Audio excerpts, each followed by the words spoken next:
আসসালামু আলাইকুম virtual viewers, সবাই কেমন আছেন? নিশ্চয়ই খুব ভালো আছেন। আজকে বড়ই গাছ কিনেছি, এটা লাগাবো।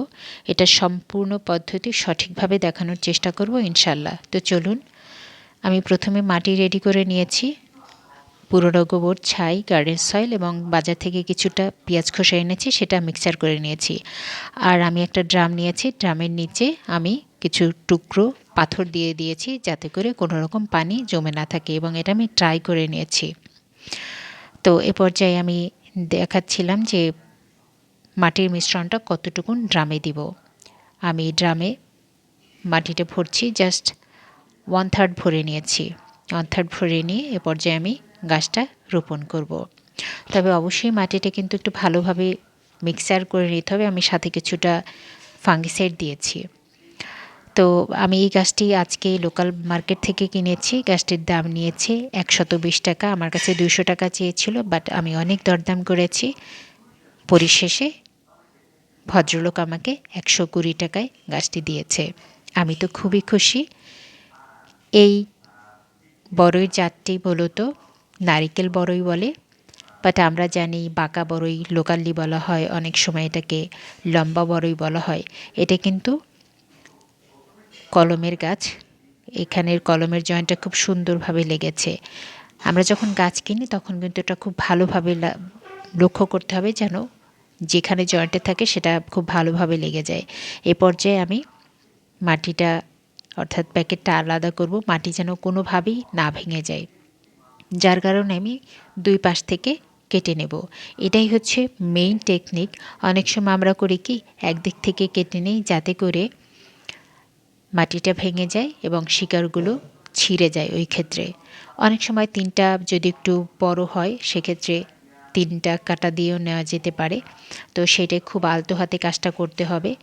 তবে আগে দেখতে হবে যে মাটিটা কতটা কম্প্যাক্ট আছে, অর্থাৎ যদি বেশি শক্ত হয়ে থাকে সেক্ষেত্রে তো রিস্ক কম থাকে, বাট একটু নরম থাকলে কিন্তু রিস্ক থেকেই যায়। তবে নর্মালি নরমই থাকে, কারণ যারা গাছ করেন সবসময় এটা পানি প্রতিদিন দিয়ে এটাকে ভিজিয়ে রাখেন যাতে গাছটা সবসময়, কারণ এতটুকুনি মাটি গাছটা যাতে সবসময় সতেজ থাকে।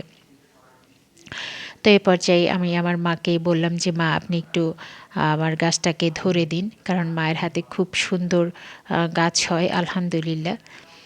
তো যেহেতু কাটা, তাই মাকে আমি আর না ধরতে বললাম, ওনাকে একটু সরে যেতেই বললাম, বিকজ কোন সময় তার হাতে কাঁটা ফুটে, যার জন্য আমার খুব কষ্ট লাগবে। তো যাই হোক, আর গাছ কেনার ক্ষেত্রে নিশ্চয়ই লক্ষ্য করতে হবে যে পলিথিন ভেদ করে যেন শিকড় না বেরিয়ে যায়, সেটা কিন্তু অবশ্যই লক্ষ্য রাখতে হবে, কারণ হচ্ছে শিকড় কাটা পড়লে কিন্তু ওই গাছ বাঁচানো মুশকিল হয়ে পড়ে। বাট আলহামদুলিল্লাহ আমি যে গাছটি কিনেছি এটার কিন্তু লক্ষ্য করলে দেখবেন কোনো শিকড় কাটা পড়েনি।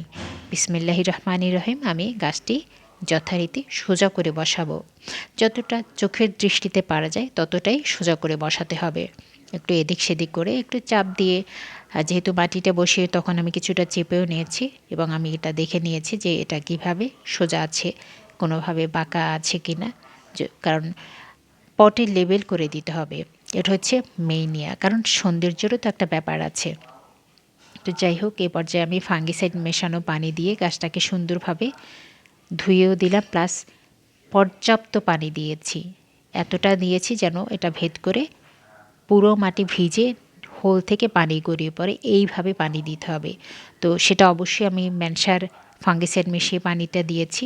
এর কারণ হচ্ছে গাছে যদি কোনো রকম ফাঙ্গাস অ্যাটাক হয়ে থাকে, এটা করতে হয়, শিকড় কেটে যায়, কিংবা ঝাঁকিতে যদি কোনো রকম গাছ অসুস্থ হয়ে পড়ে, সেক্ষেত্রে এটা সবসময় আমি করে থাকি। নর্মালি আমি গাছ রেস্টে রাখি বা রেস্টে রাখি নাই, আমি শুক্রবার কিনেছি, শুক্রবার বিকেলেই আলহামদুলিল্লাহ আমি লাগিয়ে দিয়েছি এবং পানিটা ভরে দিচ্ছি যাতে করে গাছে কোনো রকম কোনো অসুবিধা নয়। এই গাছটা একেবারে আমার বাবা কলম করে তৈরি করেছিলেন, ছোটোবেলায় প্রচুর খেয়েছি। এই জন্য এই গাছটা দেখে আমি পাগলের মতো হয়ে গেছি যে কিনতে হবে। একটা গাছই ছিল আজকের বাজারে। তো যাই হোক, আমি দেখলাম পরের দিন সকালবেলা মোটেও টবে পানি জমা নেই এবং গাছটা বেশ সুস্থ সবল আছে আলহামদুলিল্লাহ। তার মানে হচ্ছে আমার পট রেডি করা একেবারে শতভাগ পারফেক্ট। তো আপনারা দেখে নিলেন এবং ট্রাই করবেন। Thank you.